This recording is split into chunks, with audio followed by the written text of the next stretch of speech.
আসসালামু আলাইকুম রহমতুল্লাহ। প্রিয় তিনি ভাই ও বোনেরা, অত্যন্ত গুরুত্বপূর্ণ তিনটি বিষয় আপনাদের সাথে শেয়ার করতে চাই। যে তিনটি বিষয় আমরা প্রায় করে থাকি, যেই তিনটি কাজের সাথে জড়িয়ে যাওয়ার কারণে আমরা ক্ষতিগ্রস্ত হই, আমাদেরকে ক্ষতি করে ফেলে, আমরা বিপদের সম্মুখীন হয়ে যাই। আমি আপনি সবাই চাই বিপদ থেকে বাঁচতে, সবাই চাই নিজের সেফটির জন্য। দেখুন, আমাদের বিপদ আসে কেন? আমাদের বিপদ অর্থাৎ বিভিন্ন মুসিবতের সম্মুখীন হই শয়তানের কারণে। আমাদের চিরশত্রু শয়তান। এই শয়তান আপনাকে যেই পথগুলো, যে ছিদ্র পথগুলোকে বাছাই করে আপনাকে ক্ষতিগ্রস্ত করতে পারে, শয়তানের সেই তিনটি পথ আপনাকে জানতে হবে। শয়তান আপনার নিকট এসে আপনার ক্ষতি করতে পারে তিনটি পথ সে ধারণ করে থাকে। নাম্বার 1, আহাদুহা আল গাফলা। যখন আপনি অলসভাবে জীবন কাটাবেন, অলসভাবে আপনি চলবেন, অলসভাবে আপনার দৈনন্দিন জীবন কাটাবেন, শয়তান আপনাকে এই অলসতার সুযোগটা কাজে লাগাবে।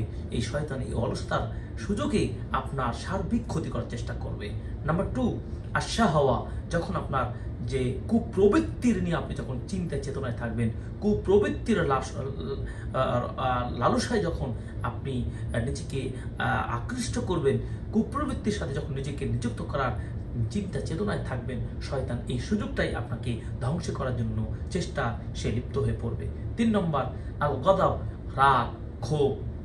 যখন আপনি কোনো বিষয় নিয়ে বিষণ্ণ হবেন, রাগান্বিত হবেন, ক্ষোভে ফেটে পড়বেন, শয়তান এই সুযোগটা কাজে লাগিয়ে আপনাকে ধ্বংস করবে, আপনাকে বিপদগ্রস্ত করবে, আপনাকে নিচু নামিয়ে দিবে, আপনার মর্যাদা অবস্থান থেকে আপনাকে অনেক দূরে সরে দিবে। কারণ শয়তানের কাজ আপনাকে পথভ্রষ্ট করা, শয়তানের কাজ আপনাকে নাজাত থেকে দূরে রাখা, শয়তানের কাজ আপনার অমঙ্গল করা, শয়তানের কাজ আপনার শারীরিক, মানসিক, সম্মান, ইজ্জত সব দিক থেকে ক্ষতিগ্রস্ত করা।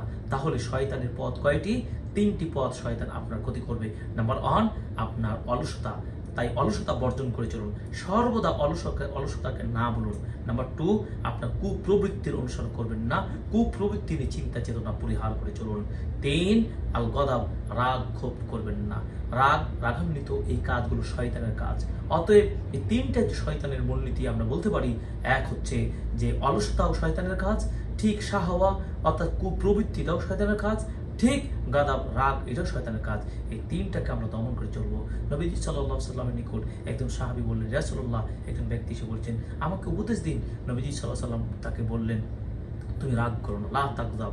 1 বার, 2 বার, 3 বার তিনি উপদেশ জানতে চাইলেই রাসূলুল্লাহ সাল্লাল্লাহু আলাইহি সাল্লাম তাকে 3 বারই উত্তর দিয়ে বললেন, লা তাগদাব, তুমি রাগ করো না। আমরা সহজেই কোনো বিষয়ে হুট্ট করে রেগে যাই। আমরা যেন এই ধরনের যে রুগ্ন থেকে, এই ধরনের খারাপ কাজগুলো থেকে, বৈশিষ্ট্যগুলো থেকে নিজেকে বাঁচাতে পারি। তাহলে এগুলো থেকে দূরে থাকতে পারলে নিজেকে সেফ রাখতে পারবেন, অন্তরকে শয়তান থেকে, দেহকে শয়তান থেকে, শয়তানের ক্ষতি থেকে, বিপদ থেকে আমরা প্রত্যেকেই রক্ষা পেতে পারি। আল্লাহ তাআলা আমাদেরকে এই ছিদ্র পথ 3টিকে যেন বর্জন করে সচেতন হয়ে জিকির, আযকার, সার্বিকভাবে এই আমল আখলাকের মধ্যে চলতে পারি এবং শয়তানের পথগুলোকে বন্ধ করে দিতে পারি। আসুন আমরা অলসতাকে না বলি, আসুন আমরা কুপ্রবৃত্তিকে না বলি, আসুন আমরা রাগকে না বলি। এগুলোকে পরিহার করে চলুন। রেগে গেলেন হেরে গেলেন, এই কথা নয়। আমরা ইমাম কাইয়্যিম রাহিমাহুল্লাহ তিনি এই 3টি কথা বলেছেন।